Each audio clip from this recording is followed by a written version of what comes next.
요즘 프랑스 내에서는 한류를 모르면 시대적 흐름에 뒤처지는 사람이 된 것을 부정할 수 없습니다. 특히 MZ세대마저 한국의 문화를 받아들이는 것을 보면 쉽게 알 수 있죠.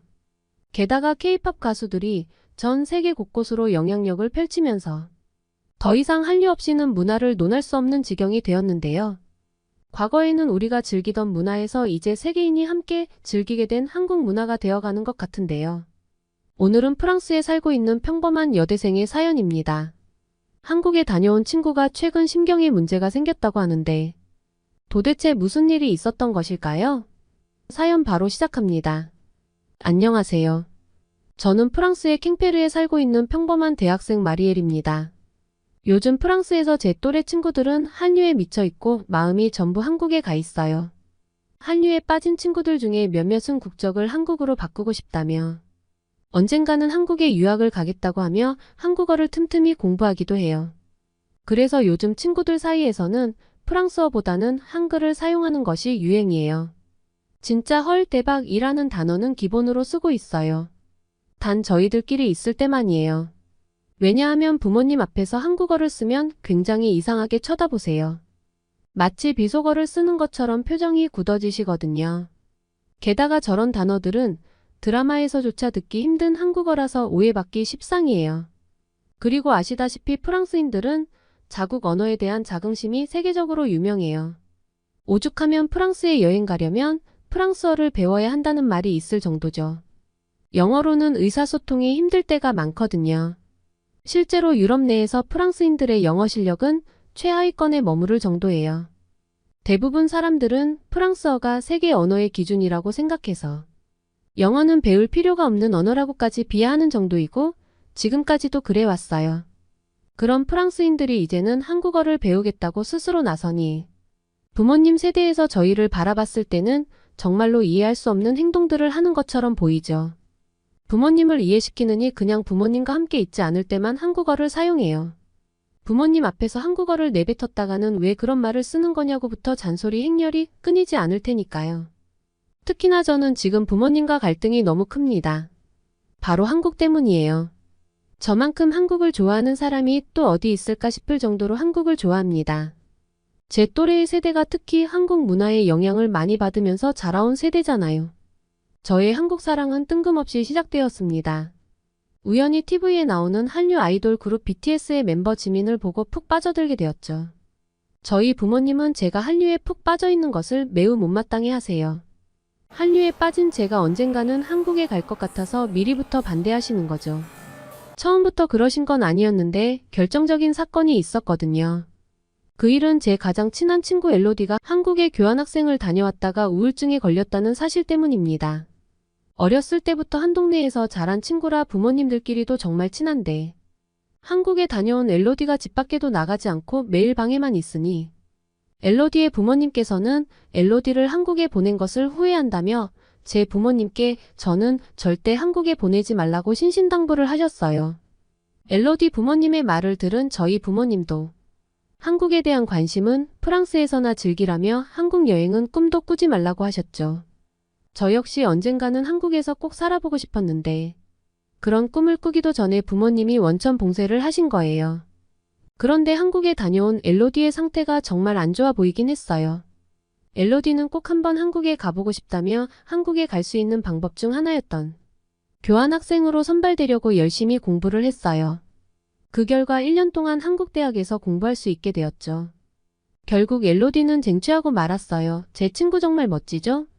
그래서 제가 엄청나게 축하를 해줬습니다. 한국으로 떠나기 전날 파티도 해줬죠. 1년 동안 엘로디가 한국에서 지내는 동안은 연락을 잘 못했어요. 사이가 멀어졌냐고요? 그게 아니라 시차 때문에 연락이 쉽지 않더라고요. 연락 타이밍도 맞추기 힘들었고 가끔 SNS로 연락을 하면 한국 칭찬을 입이 마르도록 하며 너도 꼭 왔으면 좋겠다고 했어요. 그럴 때마다 한국에서 생활하는 엘로디가 저는 너무나 부러웠어요. 그런데 문제는 엘로디가 1년의 교환학생 생활을 마치고 프랑스로 돌아와서 시작이 되었습니다. 엘로디가 원래 정말 활달하고 재미있는 친구거든요. 친구들을 이끌고 다니는 성격이라 집에 있기보다는 늘 어딘가 돌아다니고 여행도 좋아해요. 아마 그런 성격이라 한국에서도 잘 적응해서 지냈겠지 싶었고요. 그런데 얘가 프랑스로 돌아와서는 연락도 잘 안 받고 만나자고 해도 나오질 않는 거예요. 처음엔 피곤하니까 그런 거겠지 했는데 며칠이 지나도 이러니까 너무 이상했죠. 원래 엘로디가 한국에서 프랑스로 돌아오면 같이 하기로 한 것이 많아요. 쇼핑도 하고 여행도 가기로 했었으니까요. 그런데 엘로디는 제가 무슨 제안을 해도 거절하는 것도 모자라. 원래 약속도 취소하자고 하니 이건 좀 아니잖아요. 한 달 가까이 이런 시기였는데 짜증이 나다가 나중엔 걱정이 되기 시작했습니다.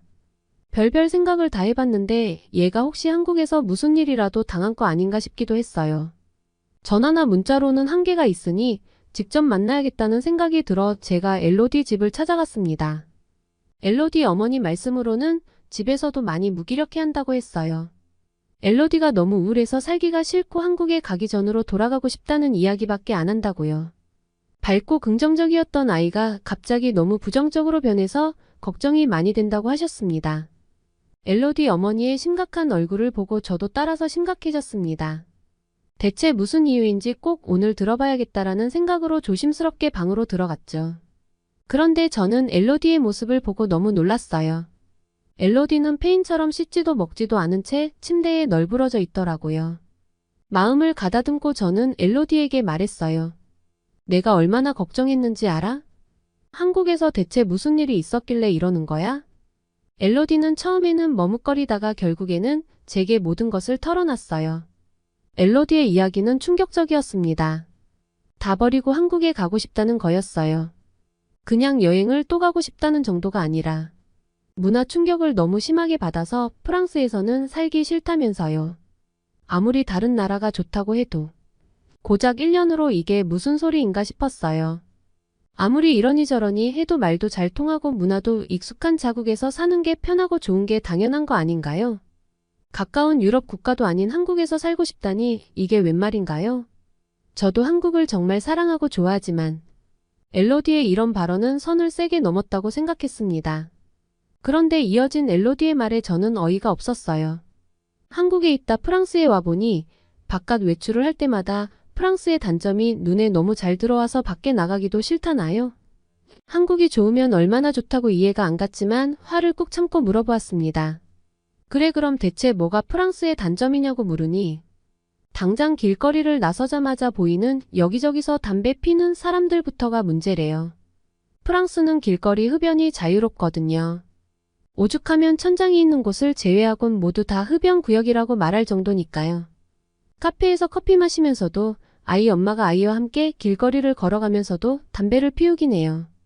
그걸 아무렇지 않게 생각하기도 하고요.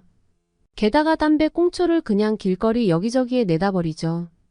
프랑스에 와보신 분들은 아시겠지만 길거리에 담배 꽁초가 여기저기 박혀 있어요. 그런데 이런 게 프랑스만 그런 게 아니라 유럽 국가들 대부분이 이래요. 그래서 그것이 문제라고 생각해 본 적이 없었는데 한국에 다녀온 엘로디는 그것이 거슬리기 시작한 거죠. 한국의 흡연자들은 흡연 부스를 이용하고 아니면 골목 외곽으로 빠져서 핀다나요? 식당 안에서 담배를 피우는 건 금지여서 엄청 쾌적하대요. 쾌적한 한국 환경을 겪다가 프랑스의 길거리를 걸으니 숨을 쉴 수가 없었다고 해요. 나중에는 어지러워서 예정된 일정도 다 마치지 못하고 중도에 집으로 다시 돌아왔다고 했습니다. 그리고 한국은 정말 안전하고 편안한 나라라고 했어요. 카페에서 혼자 공부하다가 노트북을 두고 화장실을 다녀와도 되고 학교 도서관에서도 공부할 때 가방이나 이어폰 등을 올려놓고 잠깐 밖에 나가 바깥 공기를 쐬는 게 자연스럽다고 하더라고요. 그게 익숙해져서 프랑스 카페에서 별 생각 없이 테이블에 가방을 두고 주문하러 갔다가 소지품을 도둑 맞았다고 하네요. 한국인 친구에게 선물로 받은 지갑이었는데 잃어버려서 너무 슬펐다고 했어요. 그리고 더 놀라운 것은 한국 지하철역에는 소매치기도 없고 도둑 걱정이 없어서 밖에 물건을 내놓고 팔 정도라고 했습니다. 엘로디의 생소한 이야기에 저는 믿을 수 없다는 반응을 보였죠. 세상에 그런 나라가 어디 있나요? 지하철역이나 기차역에 소매치기가 없다는 건 유럽 국가들 여행만 다녀본 제게는 정말 이해가 안 가는 상황이거든요. 말도 안 된다고 했더니 옛날에 한국은 도둑이 자전거만 훔쳐갔대요. 그런데 이제는 한국 길거리 사방에 CCTV가 있어서 자전거마저도 안 훔쳐간다고 하더라고요. 엘로디의 말을 믿을 수 없었고 의문이 들어서 CCTV가 여기저기에 있으면 개인의 사생활 보호가 전혀 안 된다는 거 아니냐고 반박했더니 그럴 수도 있겠지만 좋은 점이 훨씬 많다며 더 말도 안 되는 이야기를 이어나갔습니다. 일단 방거리가 정말 안전해서 저녁에도 산책할 수 있다는 거예요. 프랑스에서는 밤에 밖에 나가서 산책을 한다든가 자전거를 타는 건 상상도 할 수 없거든요. 그건 너무 위험한 일이니까요. 게다가 편의점도 곳곳에 있어서 집에 있다가 필요한 것이 생각나면 슬리퍼만 신고 나가서 물건을 살 수도 있는데 그게 일상이라고 했어요. 프랑스는 편의점이 이렇게 가깝게 있지 않아요. 필요한 건 미리미리 사둬야 하죠. 이런 놀라운 일상을 아무렇지 않게 즐긴다는 이야기를 들으니 한국 사람들이 부러워지기 시작했어요. 엘로디 말로는 프랑스에 다시 돌아온 뒤로는 밖에 나가면 한국과 사소한 것 하나까지 비교가 되어서 우울해진다고 했습니다. 저와 여행을 가기 싫었던 것도 같은 맥락이었어요. 프랑스 기차는 툭하면 연착이 되고 여름에는 완전 찜통이고 불친절한데 한국과 너무 비교가 된다면서요. 한국의 기차는 연착도 없대요. 10분, 20분 정도의 사소한 연착도 없이 전부 시간표대로 움직이는 모습은 정말 정밀한 기계 같다고 하면서 프랑스에서는 10분, 20분 정도의 연착은 감사한 일이고 1시간 넘게 연착되는 것도 너무나 흔한 일인데 한국 사람들은 대체 어떤 사람들이길래 사회가 이렇게 계획대로 돌아가는지 프랑스에 다시 와보니 한국의 놀라운 시스템을 더 체감하게 되었고 자기도 모르게 불평불만을 터뜨릴 테니 저를 배려해서 여행을 거절했다고 했습니다. 엘로디 말이 사실이라면 하나하나 비교를 하면서 내 조국이 이것밖에 안 됐었나 하는 생각에 우울해질 만도 하겠다는 생각이 들었고 엘로디의 감정에 이입하다 보니 저도 어느새 우울감이 생겼습니다. 안 그래도 한국에 대한 갈망이 있었는데 엘로디의 이야기를 듣다 보니 저는 더 한국이 궁금하고 하루라도 더 빨리 가보고 싶은데 희망이 안 보였거든요. 언제 부모님을 설득해서 한국에 가볼 수 있을지 말이에요. 집에 돌아온 저는 부모님께 엘로디의 우울함이 이해가 된다며 전부 털어놓았어요. 엘로디 집에 다녀온 이후로 저도 현타가 와서 한동안 우울해했는데 그 모습을 본 부모님은 혀를 차시면서 자기 나라가 제일 좋은 건데 그걸 왜 모르냐고 답답해 하셨어요. 그렇게 궁금하면 어디 한번 한국 가서 살아보라고 으름장을 놓으셨지요. 듣던 중 반가운 소리에 저는 부모님께 한번 경험하고 돌아오겠다고 눈치 없는 척 말씀드렸습니다. 엘로디처럼 당장 교환학생으로 한국을 가는 것은 무리일 테니 일단 한국 여행이라도 다녀오겠다고 했습니다. 물론 우울해하는 엘로디의 마음도 풀어줄 겸 같이 다녀온다고 말했어요. 부모님의 뜻밖의 허락에 저는 뛸 듯이 기뻤고 다음 학기 여름방학 때 한국 갈 준비를 하고 있어요. 원래는 엘로디와 대학교 졸업기념으로 함께 여행을 가기로 하고 모으던 돈이 있는데 조금 일찍 쓰기로 했어요. 엘로디는 자신만만한 표정으로 너도 한국에 가면 돌아오고 싶지 않을 거야 라고 말했어요. 한국 생활 1년에 완전 한국인이 다 됐네 싶어 좀 어이가 없었지만 하도 저렇게 자신만만하게 이야기하니 저도 한국은 대체 어떤 나라일지 정말 궁금합니다. 완벽한 한국 여행을 위해 요즘 한국어 공부를 열심히 하고 있고 한국 여행에서 뭘 하면 좋을지에 대한 현지 한국인들에게 조언받고자 이 사연을 보냅니다. 여러분, 저 한국 가서 뭘 하고 오면 여행을 잘 다녀왔다고 소문이 날까요? 저와 엘로디를 위해 댓글로 알려주세요. 한국 여행 다녀온 후기를 사연으로 보내겠습니다. 지금까지 제 이야기를 들어주셔서 감사합니다. 오늘의 사연 어떠셨나요? 자국 언어에 대한 굉장한 자긍심을 가지고 있는 프랑스인들마저도 한국어를 배우려고 한다니. 프랑스에서 한국의 인기가 이렇게나 높은 것이 신기하게 느껴지는데요. 역시 그만큼 문화의 힘이 크다는 것이 확실하게 느껴지고 있는 요즘입니다.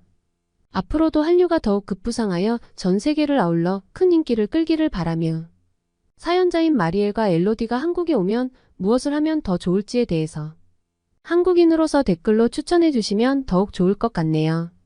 오늘의 영상을 마치겠습니다. 끝까지 시청해 주셔서 감사합니다. 여러분의 구독과 좋아요는 영상 제작에 큰 힘이 됩니다. 더욱더 감동 깊은 사연으로 찾아뵙겠습니다. 감사합니다.